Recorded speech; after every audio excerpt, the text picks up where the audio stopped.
Assalamualaikum warahmatullahi wabarakatuh. Perkenalkan, nama saya Septiadi David Eka Aryungga.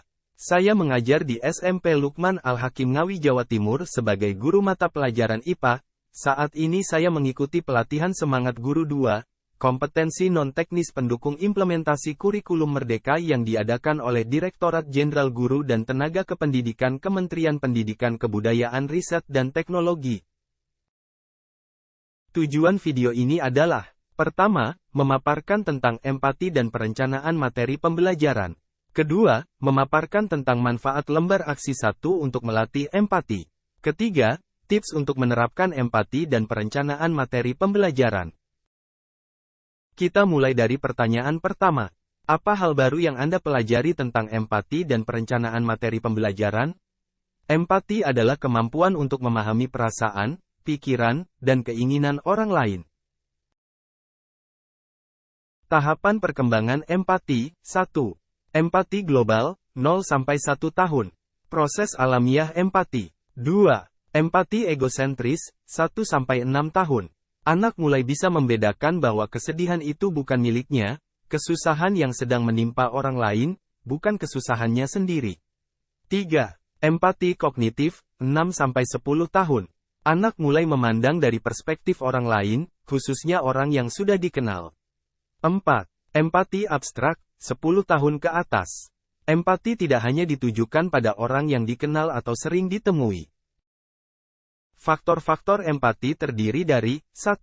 Faktor kognitif. Faktor kognitif adalah pemahaman tentang nuansa emosi, yaitu, tahu apa itu marah, sedih, bahagia dan lain-lain. Faktor kognitif ini harus dipahami dahulu sebelum seseorang dapat berempati. 2. Faktor afektif. Faktor afektif adalah saat seseorang melihat kejadian di luar dirinya dan dia dapat memahami apa yang dirasakan oleh orang yang mengalami kejadian tersebut. Manfaat empati dalam pembelajaran. 1. Dapat mengerti perasaan, pikiran, dan keinginan orang lain, termasuk siswa. 2. Bisa menerima orang lain dengan apa adanya, menyadari kalau ada perbedaan. 3. Bisa memandang suatu keadaan dari sudut pandang orang lain. 4. Bisa mengantisipasi situasi sehingga dapat memiliki atau menentukan sikap yang sesuai. Jika tidak ada empati dalam pembelajaran, 1. Hubungan interaksi pendidik dan peserta berjalan didik kurang baik.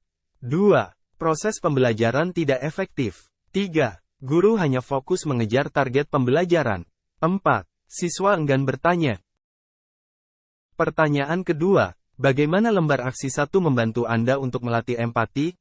Lembar aksi 1 membantu saya untuk melatih empati di mana pada langkah pertama kita diminta mendengar aktif. Kemudian, langkah kedua merancang aktivitas monitoring evaluasi. Proses tersebut menurut saya sangat bermanfaat untuk melatih kita untuk berempati. Karena tahapannya sederhana di mana kita diminta untuk mendengarkan cerita dengan dilakukan monitoring evaluasi, sehingga seberapa besar empati kita kepada orang lain kemudian apa yang harus kita perbaiki agar kita mempunyai empati yang baik. Pertanyaan ketiga, apa tips Anda untuk para pengajar menerapkan empati dan perencanaan materi pembelajaran? Tips untuk para pengajar untuk menerapkan empati dan perencanaan materi pembelajaran adalah: 1. Melakukan kontak mata saat berkomunikasi dengan siswa. 2. Memberikan respons yang sesuai saat berkomunikasi dengan siswa. 3. Menghindari gangguan saat berkomunikasi dengan siswa. 4. Mengajukan pertanyaan terkait apa yang dibicarakan. 5. Parafrase dengan mengulangi topik pembicaraan. 6. Tidak memotong pembicaraan. 7. Transisi peran, di mana kita seperti pada situasi dan kondisi lawan bicara.